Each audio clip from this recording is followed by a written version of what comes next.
Hello everybody, welcome back to my channel Keerthika's kitchen. ఈరోజు మన ఛానల్లో రెసిపీ వచ్చేసి 3 రోజుల పాటు నిలువ ఉండే కోడిగుడ్డు పచ్చిమిర్చి పచ్చడండి.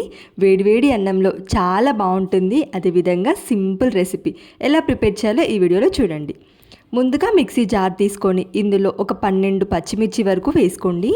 నెక్స్ట్ ఇందులోనే ఒక 1/2 టేబుల్ స్పూన్ జీలకర్ర, అదేవిధంగా 1 టేబుల్ స్పూన్ సాల్ట్ వేసుకోండి. నెక్స్ట్ ఇందులోనే మీడియం సైజ్ ఉల్లిపాయలు ఒక 3 తీసుకొని ఇలా పెద్ద ముక్కలుగా కట్ చేసుకోండి. మరీ చిన్న పీసెస్గా అవసరం లేదండి. ఇలా పెద్ద పీసెస్గా కట్ చేసుకొని వీటిని కూడా మిక్సీ జార్లో వేసుకొని బరకగా గ్రైండ్ చేయండి. మరీ సాఫ్ట్ పేస్ట్లా అవసరమేమీ లేదు. ఇప్పుడు ప్యాన్ పెట్టేసుకొని ఒక 2 టేబుల్ స్పూన్ వరకు ఆయిల్ వేసుకోండి. ఆయిల్ కాస్త వేడవగానే ఇందులో ఒక 6 ఎగ్స్ వరకు నేను బ్రేక్ చేసి ఇందులో వేస్తున్నాను. ఎగ్స్ కొంచెం ఎక్కువగా ఉండడం ఇష్టపడే వాళ్ళైతే 6 ఎగ్స్ వేసుకోండి. లేదు ఎగ్స్ తక్కువగా ఉన్నా పర్వాలేదు అనుకునే వాళ్ళు 4 ఎగ్స్తో అయినా ట్రై చేయొచ్చు. నేను ఇక్కడ 6 ఎగ్స్ వేశాను. ఇలా 6 ఎగ్స్ అన్నిటినీ కూడా బ్రేక్ చేసేసి ఇలా ప్యాన్లో వేసేసుకోవాలి. ఇక ప్యాన్లో వేసిన తర్వాత వేసిన వెంటనే కదల్చకుండా 1 నిమిషం పాటు ఫ్రై చేసుకున్న తర్వాత ఇప్పుడు స్పూన్తో వీటన్నిటిని మిక్స్ చేస్తూ ఎగ్స్ని బ్రేక్ చేసుకోండి. ఇలా 1 నిమిషం ఫ్రై చేసి బ్రేక్ చేసుకోవడం వల్ల ఎగ్ పీసెస్ పెద్ద పెద్దగా ఉంటాయి. ఇలా ఎగ్స్ అన్నిటినీ కూడా క్రాకిల్ చేసేసుకోండి. 2 నిమిషాల పాటు లో టు మీడియం ఫ్లేమ్లో పెట్టుకొని ఎగ్స్ అన్నీ కూడా పచ్చివాసన పోయేంత వరకు ఫ్రై చేసుకోవాలి.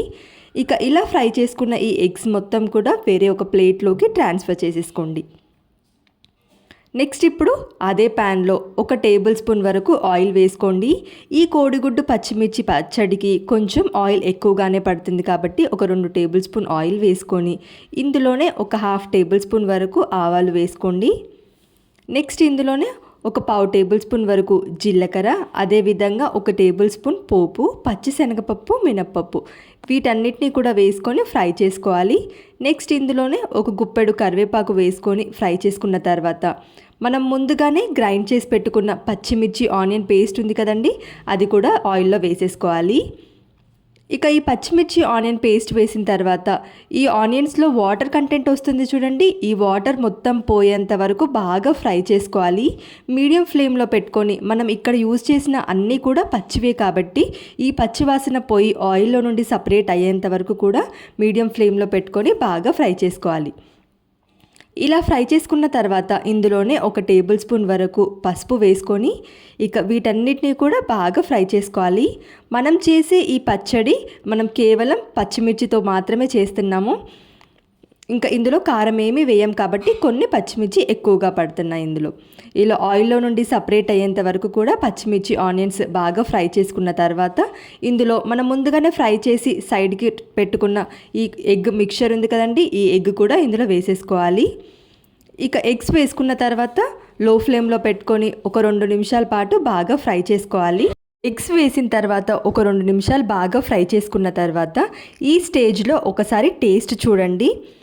ఇఫ్ ఇన్ కేస్ సాల్ట్ కనుక సరిపోలేదనుకోండి, ఇక్కడ సాల్ట్ మరలా వేసుకోవచ్చు. సో అందుకనే నేను ఇక్కడ ఒక 1/2 టేబుల్ స్పూన్ వరకు సాల్ట్ వేశాను. సాల్ట్ వేసేసి ఫైనల్గా కొత్తిమీర వేసుకోండి. కొత్తిమీర అస్సలు తడి లేకుండా చూసుకొని వేసుకోండి, ఎందుకంటే ఈ ఎగ్ పచ్చడి మనకు 3 రోజుల పాటు నిల్వ ఉండాలి కాబట్టి. ఇలా ఫైనల్గా కొత్తిమీర వేసేసి 2 to 3 మినిట్స్ లో ఫ్లేమ్లో పెట్టుకొని ఎగ్ని బాగా ఫ్రై చేసుకోవాలి. అంతేనండి, మన ఎంతో టేస్టీ కోడిగుడ్డు పచ్చిమిర్చి పచ్చడి రెడీ అయిపోయింది. వేడి వేడి అన్నంలో చాలా చాలా టేస్టీగా ఉంటుంది. మీరు ట్రై చేయండి. ట్రై చేసి ఎలా వచ్చిందో కామెంట్ సెక్షన్లో పిన్ చేయండి.